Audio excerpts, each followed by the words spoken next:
Suicide squad isekai enemy के episode 9 में हमें दिखाया जाता है कि सीसेल अपने माइटी नाइट सूट को देखते हुए कुछ सोच रहा होता है। तभी उसे बाहर से कुछ आवाज आने लगती है तो वो एक सैनिक को चेक करने के लिए कहता है और जैसे ही वो दरवाजे को खोलता है एक दूसरा सैनिक उसे मार देता है। फिर वो मोटा मिनिस्टर अंदर आता है तो सीसेल पूछता है कि तुम क्या कर रहे हो। इस पर वह कहता है कि मैं बस मैजेस्टी के ऑर्डर्स को फॉलो कर रहा हूँ। फिर सीसेल प्रिंसेस के बारे में पूछता है तभी वो सैनिक उसकी तरफ आने लगता है तो सीसेल भी उन्हें सबक सिखाने के लिए आगे बढ़ जाता है। और इसी के साथ सीन प्रिंसेस पर शिफ्ट होती है।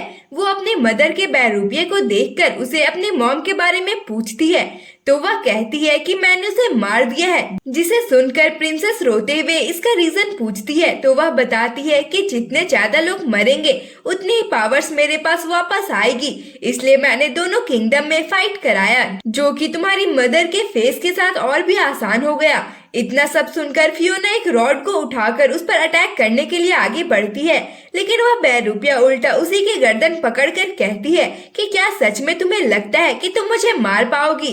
वो पवित्र तलवार जिससे उन लोगों ने मेरी पावर्स ले ली थी अब वो उस शार्क के पेट में फंस गई है, इसलिए अब कोई भी मेरे रास्ते में नहीं आ सकता है। आगे वह कहती है कि तुम तो अपनी मॉम की लिटिल आज्ञाकारी पपेट थी और तुम्हें यह भी पता नहीं चला कि मैं तुम्हारी मदर नहीं हूँ। तभी उसके हाथ में एक स्वॉर्ड आकर लगती है और सीसेल फियोना को बचाने के लिए आ जाता है। फिर वह पूछता है कि तुम कौन हो, तो वह अपने रियल फेस में आ जाती है। इसका नाम अनडेड किंग होता है और दोस्तों इसके नाम पर मत जाइएगा क्योंकि ये एक फीमेल है।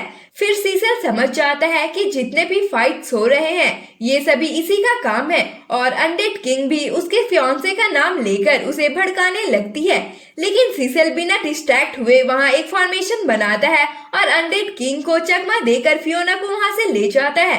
तभी वो मोटा मिनिस्टर भी वहाँ आ जाता है तो अनडेड किंग उन्हें ढूंढकर मारने का ऑर्डर देती है। उसके बाद वो दोनों एक कमरे में आकर गेट को अच्छे से बंद कर लेते हैं, लेकिन फियोना अपने मॉम के लिए रोते ही जा रही थी तो सीसेल उसे संदूक से निकालकर एक तलवार देते हुए फाइट करने के लिए कहता है।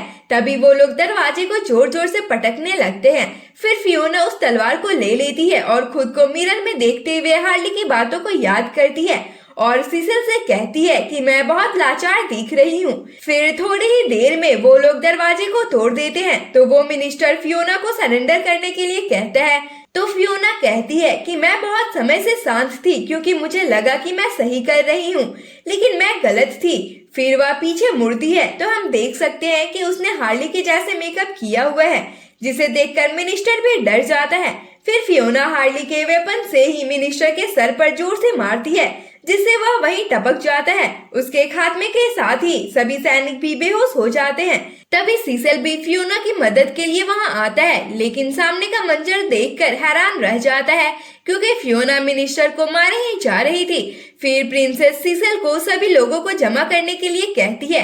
वहीं अनडेड किंग सिटी में जाकर अपने स्केलेटन आर्मी को जिंदा कर देती है और लोग डरकर यहाँ वहाँ भागने लगते हैं। फिर अनडेड किंग सभी लोगों से कहती है कि तुम सबको अपनी क्वीन के सम्मान करने के कारण मरना होगा और हंसने लगती है। तभी फियोना सभी लोगों को डरने से मना करती है और साथ ही फाइट करने के लिए सभी को कैस्टल में आने के लिए कहती है।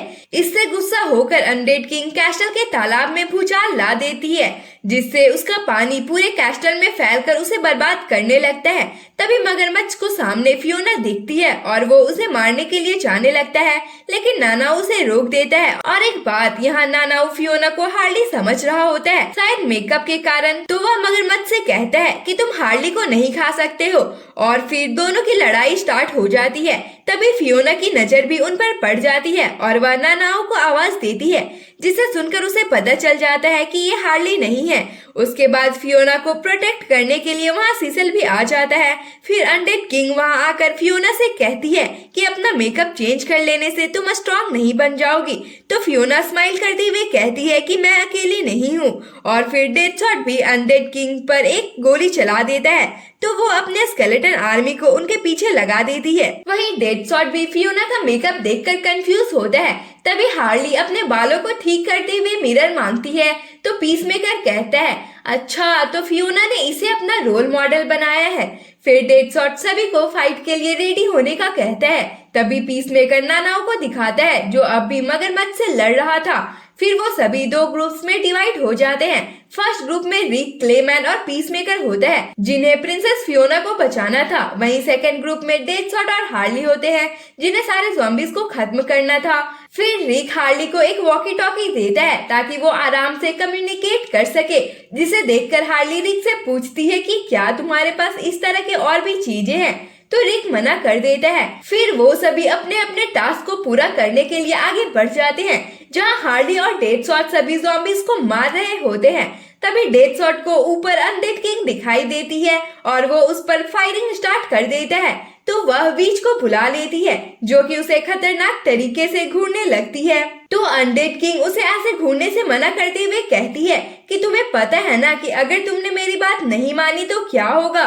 देन विच उन पर अटैक करने के लिए नीचे आने लगती है और हार्ली और डेडशॉट भी उससे अपना रिवेंज लेने के लिए रेडी हो जाते हैं। वही फियोना सीसेल को उन्हें गाइड करने के लिए बोलती है। फिर सीन शिफ्ट होता है और दूसरी टीम भी रास्ते में आने वाली सभी ज़ॉम्बीज को मार रहे होते हैं और क्लेमैन वहाँ भी शो ऑफ कर रहा होता है, तो रिक उसे फाइट में ध्यान देने के लिए कहता है। तभी पीसमेकर देखता है कि वो मगरमच्छ नानाओं पर भारी पड़ रहा है, तो वह उन्हें ज़ॉम्बीज से निपटने के लिए बोलकर खुद नानाओं की हेल्प करने के लिए चला जाता है। उसके जाने के बाद वहाँ कटाना आती है, तो रिक क्लेमैन को उससे निपटने के लिए कहता है और क्लेमैन भी उससे फाइट करने के लिए अपने एक हाथ को स्वॉर्ड में ट्रांसफॉर्म कर लेता है। वहीं हम देख सकते हैं कि मगरमच्छ नानाओ को बहुत बुरी तरह से पीट रहा होता है। फिर जैसे ही नानाओ थोड़ा संभल कर फाइट बैक के लिए रेडी होता है, तभी ऑक्टोपस आकर उसे निगल लेता है और फिर पानी के सरफेस पर आकर उसे हवा में उछालने लगता है और फिर मगरमच्छ उसे एक जोर का पंच मारता है जिससे नानाओ अनकॉन्शियस हो जाता है और मगरमच्छ जोर जोर से हंसने लगता है। तभी वहाँ पीसमेकर आ जाता है। वहीं सीन शिफ्ट होता है और टीम ए वीच पर गोलियां बरसा रहे थे जिनसे वो बहुत ही आराम से बच रही थी और जल्दी ही वो उल्टा उन पर ही अटैक कर देती है जिससे वो छिप कर बचते हैं। फिर वीच के रुकने के बाद हार्ली निकलकर उसे धमकाने लगती है। तभी उस पर एक घर गिरने वाला था और वो भागना स्टार्ट कर देते हैं। वही कटाना क्लेमैन को हरा देती है लेकिन उसे मारती नहीं है और फिर वहाँ से जाने लगती है, तो वो दोनों भी उसका पीछा करने लगते हैं। अगेन सीन शिफ्ट होता है और टीमें बच गई होती है क्योंकि आरटी ने उस घर को गिरने से रोक दिया था। हार्ली उसे देखते ही हक कर लेती है। वहीं डेडशॉट उसे इतना बड़ा देखकर हैरान होता है। उसके बाद आरटी वीच पर अटैक करना शुरू कर देता है और बाकी दोनों ज़ॉम्बीज का खात्मा शुरू कर देते हैं, लेकिन जल्दी ही उन्हें रियलाइज हो जाता है कि ऐसे कुछ भी नहीं होने वाला है और वो दोनों उन्हें कैसे मारना है इस बारे में डिस्कस करने लगते हैं। तभी हार्ली अपने फुल एनर्जी के साथ एक ज़ॉम्बी का सिर उड़ा देती है, तो उसे अपने अंदर की एनर्जी जानी पहचाने लगती है। तभी उसे कुछ याद आता है और वो उसी स्टोन को निकाल लेती है जो उसने चोरी की थी।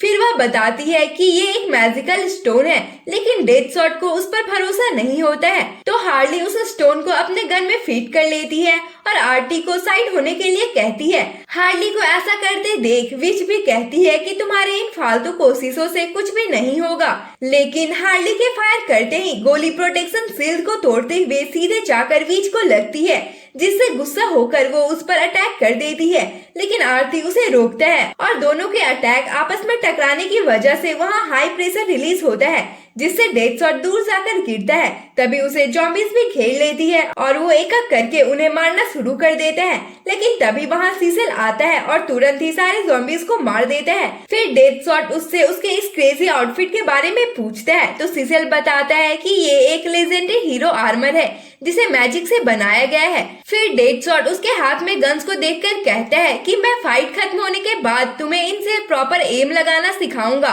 क्योंकि इस तरह से तो तुम हमें ही मार दोगे।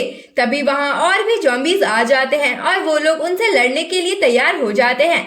वहीं हार्ली विच के पैरों में सूट कर देती है जिससे वह नीचे गिर जाती है। फिर हार्ली उसे अनडेड किंग का साथ देने का रीजन पूछती है, तो वह कुछ भी नहीं बताती है। आगे हार्ली कहती है कि मुझे याद है तुमने ही उस टाइम बुलेट्स को अंदर जाने से रोका था, तो विच उसे घूरने लगती है। जिसे देखकर हार्ली कहती है कि पुडीन जब भी किसी को हॉस्टेज बनाता था तो वो बिल्कुल ऐसे ही एक्सप्रेशंस देते थे। वहीं रिक और क्लेमैन को एक ड्रैगन का स्केलेटन दिखाई देता है जो कि वीच की तरह ही दिखने वाली किसी बंदी को प्रोटेक्ट कर रहा था, जिसे देखकर वो दोनों सोच में पड़ जाते हैं। वहीं कटाना उन्हें दूर से देखकर स्माइल दे रही होती है। और वीडियो को खत्म करने से पहले मैं आप लोगों को बता देना चाहती हूँ कि हमारे स्टोरी की विच असल में कोई विच नहीं है, मतलब कि वो कोई चुड़ैल नहीं है बल्कि बस एक जादूगरनी है। तो आगे की स्टोरी के लिए इस बात को अपने माइंड में डाल लें। बाकी हमारे चैनल को सब्सक्राइब कर ले। वीडियो अगर अच्छी लगी है तो लाइक और शेयर करें। बाकी मिलते हैं नेक्स्ट वीडियो में, तब तक के लिए bye bye, tata and thanks for watching.